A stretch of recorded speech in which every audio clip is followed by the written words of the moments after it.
Lecture matter viva viva পরীক্ষা viva পরীক্ষার syllabus unlimited. যে কোনো বিষয় থেকে ভাইবা বোর্ড প্রশ্ন করতে পারে। এই জন্য বুদ্ধিমত্তার সাথে সাহসের সাথে ভাইবা ভাইবা প্রশ্নের উত্তর দিতে হবে। এই জন্য ভাইবা ভাইবা প্র্যাকটিক্যাল যে মামলা মোকদ্দমাগুলি হয় জেলা জজ কোর্টে এবং হাইকোর্টে, প্র্যাকটিক্যাল যে অপরাধের মামলা মোকদ্দমাগুলি হয়, যে বিষয়গুলো যে আইনগুলো নিয়ে মামলা মোকদ্দমাগুলি বেশি হয়, এই বিষয়গুলি নিয়ে বেশি প্রশ্ন ভাইবা বোর্ডে হতে পারে।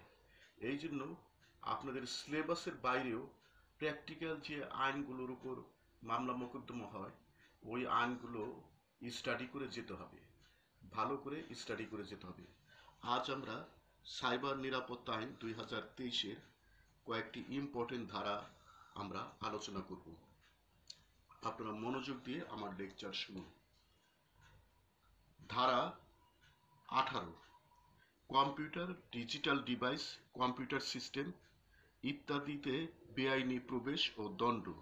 1, যদি কোনো ব্যক্তি ইচ্ছাকৃতভাবে ক কোনো computer, digital device, computer system বা কম্পিউটার নেটওয়ার্ককে বেআইনি প্রবেশ করেন বা প্রবেশ করিতে সহায়তা করেন, বা খ কোনো computer, digital system, computer system বা কম্পিউটার নেটওয়ার্কে অপরাধ সংগঠনের উদ্দেশ্যে বেআইনি প্রবেশ করেন বা প্রবেশ করিতে সহায়তা করেন, তাহা হইলে উক্ত ব্যক্তির অনুরূপ কার্য হইবে একটি অপরাধ। 2, যদি কোনো ব্যক্তি উপধারা 1-এর ক দফা ক এর অধীন কোনো অপরাধ সংগঠন করেন, তাহা হইলে তিনি অনধিক 6 মাস কারাদণ্ডে বা অনধিক 2 লক্ষ টাকা অর্থদণ্ডে বা উভয় দণ্ডে দণ্ডিত হইবেন। খ দফা খ এর অধীন কোনো অপরাধ সংগঠন করেন, তাহা হইলে তিনি অনধিক 3 বৎসর কারাদণ্ডে বা অনধিক 10 লক্ষ টাকা অর্থদণ্ডে বা উভয় দণ্ডে দণ্ডিত হইবেন। 3, যদি উপধারা 1-এর অধীন কৃত অপরাধ গুরুত্বপূর্ণ তথ্য পরিকাঠামো কর্তৃক সংরক্ষিত কোনো computer, digital device, computer system বা কম্পিউটার নেটওয়ার্কের ক্ষেত্রে সংগঠিত হয়, তাহলে তিনি অনধিক 3 বৎসর কারাদণ্ডে বা অনধিক 10 লক্ষ টাকা অর্থদণ্ডে বা উভয় দণ্ডে দণ্ডিত হইবেন। 18, illegal access to computers, digital device, computer systems etc. and punishment. ধারা 24, পরিচয় প্রতারণা বা ছদ্মবেশ ধারণ। 1, যদি কোনো ব্যক্তি ইচ্ছাকৃতভাবে জ্ঞাতসারে কোনো computer, computer system, computer network, কোনো ডিজিটাল ডিভাইস, ডিজিটাল সিস্টেম বা ডিজিটাল নেটওয়ার্ক ব্যবহার করিয়া ক প্রতারণা করিবার বা ঠকাইবার উদ্দেশ্যে অপর কোনো ব্যক্তির পরিচয় ধারণ করেন, বা কোনো অন্য কোনো ব্যক্তির ব্যক্তিগত কোনো তথ্য নিজের বলিয়া প্রদর্শন করেন, বা খ উদ্দেশ্যমূলকভাবে জালিয়াতির মাধ্যমে কোনো জীবিত বা মৃত ব্যক্তির ব্যক্তিসত্তা নিম্নবর্ণিত উদ্দেশ্যে নিজের বলিয়া ধারণ করেন, সরেও নিজের বা অপর কোনো ব্যক্তির সুবিধা লাভ করা বা করাইয়া দেওয়া, সরেয়া কোনো সম্পত্তি বা সম্পত্তির স্বার্থপ্রাপ্তি, রস্যই কোনো ব্যক্তি বা ব্যক্তি সত্তার ক্ষতি সাধন, তাহা হইলে উক্ত ব্যক্তির অনুরূপ কার্য হইবে একটি অপরাধ। 2, যদি কোনো ব্যক্তি উপধারা 1-এর অধীন কোনো অপরাধ সংগঠন করেন, তাহা হইলে তিনি অনধিক 5 বছর কারাদণ্ডে বা অনধিক 5 লক্ষ টাকা অর্থদণ্ডে বা উভয় দণ্ডে দণ্ডিত হইবেন। 24, আইডেন্টিটি ফ্রড অর ইমপারসোনেশন।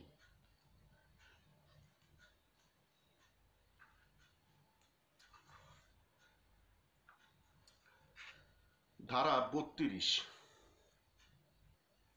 হ্যাকিং সংক্রান্ত অপরাধ ও দণ্ড। যদি কোনো ব্যক্তি হ্যাকিং করেন, তাহা হইলে উহা হইবে একটি অপরাধ এবং তজ্জন্য তিনি 14 বৎসরের কারাদণ্ডে বা অনধিক 1 কোটি টাকা অর্থদণ্ডে বা উভয় দণ্ডে দণ্ডিত হইবে। ব্যাখ্যা, এই ধারায় উদ্দেশ্য পূরণকল্পে হ্যাকিং অর্থ ক কম্পিউটার তথ্য ভাণ্ডারের কোনো তথ্য চুরি, বিনাশ, বাতিল, পরিবর্তন বা হওয়ার মূল্য বা উপযোগিতা হ্রাসকরণ বা অন্য কোনোভাবে ক্ষতি সাধন, বা খ নিজ মালিকানা বা দখলবিহীন কোনো কম্পিউটার, সার্ভার, কম্পিউটার নেটওয়ার্ক বা অন্য কোনো ইলেকট্রনিক সিস্টেমে অবৈধভাবে প্রবেশের মাধ্যমে উহার ক্ষতি সাধন। 32. Offense relating to hacking and punishment thereof. If any person commits hacking, it shall be an offense, and for this he shall be punished with imprisonment for a term not exceeding 14 years, or with fine not exceeding taka encore, or with both. Explanation. In this section, hacking means small a, to steal, destroy, cancel or change any information of the computer data storage, or to reduce the value or efficacy of it, or to cause harm in any way, or small b, to cause harm to any computer, server, computer network, or any other electronic system by gaining access thereto without ownership or possession. ধারা 33, অপরাধ সংগঠনের সহায়তা ও উহার দণ্ড। 1. যদি কোনো ব্যক্তি এই আইনের অধীন কোনো অপরাধ সংগঠনে সহায়তা করেন, তাহলে উক্ত ব্যক্তির অনুরূপ কার্য হইবে একটি অপরাধ। 2. যদি কোনো ব্যক্তি উপধারা 1 এর অধীন কোনো অপরাধ সংগঠন করেন, তাহা হইলে তিনি মূল অপরাধটির জন্য যে দণ্ডে নির্ধারিত রহিয়াছে সেই দণ্ডেই দণ্ডিত হইবে। 33. Abatement or committing an offence and punishment thereof. 1. If any person abates to commit an offence under this act, then such an act of the person shall be an offence. 2. In case of abatement of committing an offence under subsection 1, the person abated to commit the offence shall be punished with the same punishment as is prescribed for the original offence. ধারা 34, মিথ্যা মামলা, অভিযোগ দায়ের ইত্যাদির অপরাধ ও দণ্ড। যদি কোনো ব্যক্তি কোনো ব্যক্তির ক্ষতি সাধনের অভিপ্রায়ে উক্ত ব্যক্তির বিরুদ্ধে এই আইনের অন্য কোনো ধারার অধীন মামলা বা অভিযোগ দায়ের করিবার জন্য ন্যায্য বা আইনানুগ কারণ না জানিয়াও মামলা বা অভিযোগ দায়ের করেন বা করান, তাহলে উহা হইবে একটি অপরাধ, এবং তজ্জন্য মামলা বা অভিযোগ দায়েরকারী ব্যক্তি এবং যিনি অভিযোগ দায়ের করাইয়াছেন উক্ত ব্যক্তি মূল অপরাধটির জন্য যে দণ্ড নির্ধারিত রয়েছে সেই দণ্ডে দণ্ডিত হইবেন। 2. কোনো ব্যক্তি যদি উপধারা 1 এর অধীন এই আইনের একাধিক ধারায় কোনো মামলা বা অভিযোগ করেন, তাহলে উক্ত ধারায় বর্ণিত অপরাধসমূহের মধ্যে মূল অপরাধের জন্য যাহার দণ্ডের পরিমাণ বেশি হয়, উহাই দণ্ডের পরিমাণ হিসাবে নির্ধারণ করা যাইবে। 3. কোনো ব্যক্তির লিখিত অভিযোগের ভিত্তিতে ট্রাইব্যুনাল উপধারা 1 এর অধীন সংগঠিত অপরাধের অভিযোগ গ্রহণ ও মামলার বিচার করিতে পারিবে।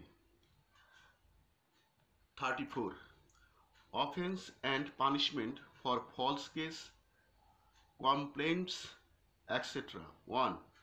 It shall be an offence for any person to file or make a suit or complaint against any person without any just or lawful cause for filing a suit or complaint under any other section of this act, with the intent to injure any person, and the person filing the suit or complaint shall be guilty of an offence, and the person who has filed the complaint shall be punished with the punishment prescribed for the original offence. 2. If a person files a case or complaint under subsection 1 under more than one clause of this act, the amount of punishment for the main offence for which the amount of punishment is higher among the offences mentioned in the said section shall be determined as the amount of punishment. 3. The tribunal may, on the basis of a written complaint by any person, entertain and try cases of offences committed under subsection 1. ধারা 35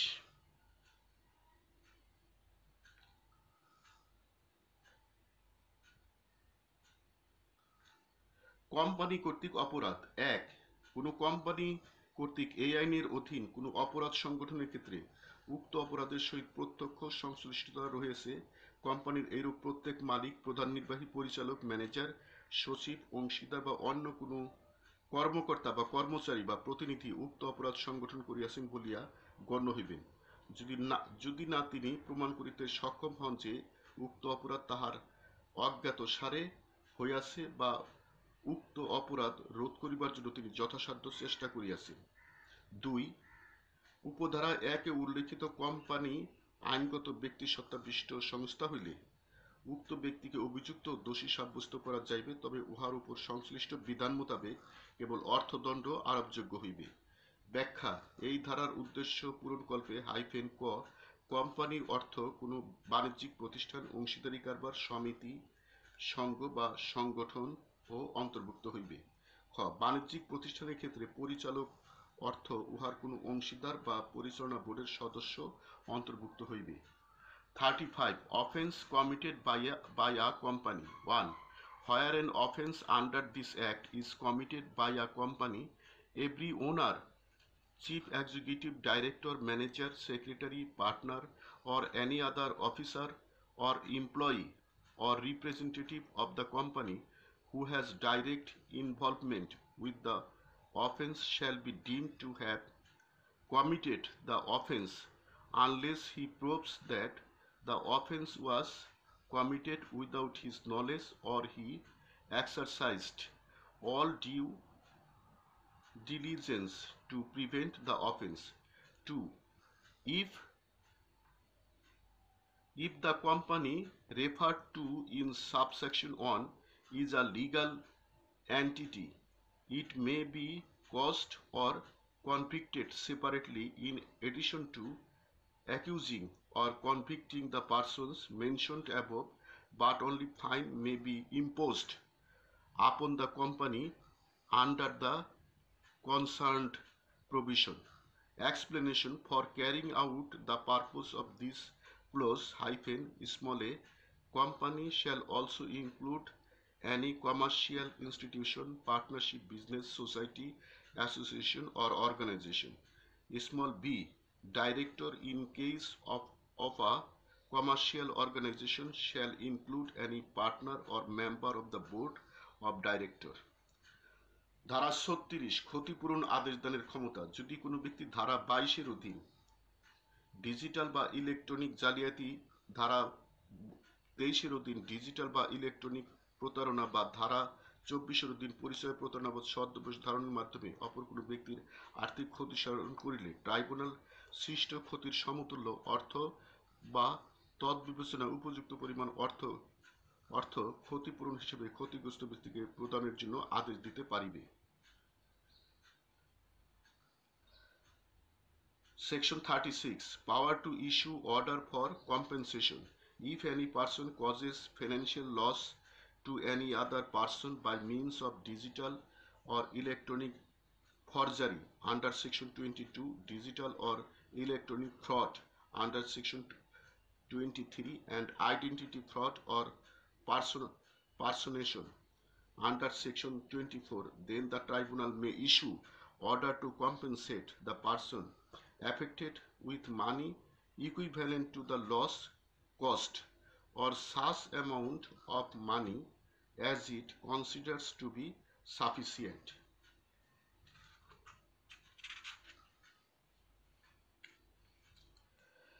ধারা 37 সেবা প্রদানকারী দায়ী না হওয়া। তথ্য উপাত্ত প্রাপ্তির বন্দোবস্ত করিবার কারণে কোনো সেবা প্রদানকারী এই আইন বা তদধীন প্রণীত বিধির অধীন দায়ী হইবে না, যদি তিনি প্রমাণ করিতে সক্ষম হন যে সংশ্লিষ্ট অপরাধ বা লঙ্ঘন তাহার অজ্ঞাতসারে ঘটিয়াছে বা উক্ত অপরাধ যাহাতে সংঘটিত না হয় তজ্জন্য তিনি যথাসাধ্য চেষ্টা করিয়াছেন। Section 37, the service provider not be responsible.